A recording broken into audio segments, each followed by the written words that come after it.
Stále sú v predaji dobré jedlé výrobky, stále v predaji dobré pivo, či Radler, alebo obyčajné Tofola, Vinea, tombolové lístky. Všetko je dosť, kupujte, míňajte prašule.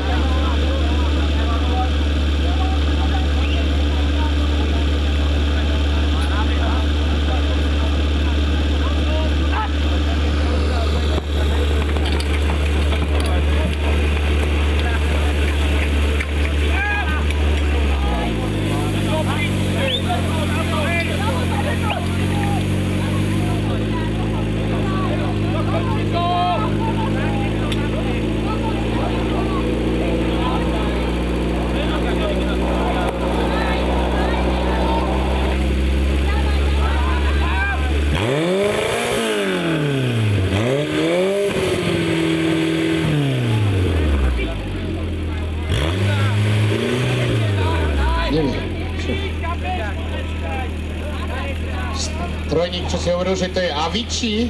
Neviem, to nebolo tak. Bolo niečo iné.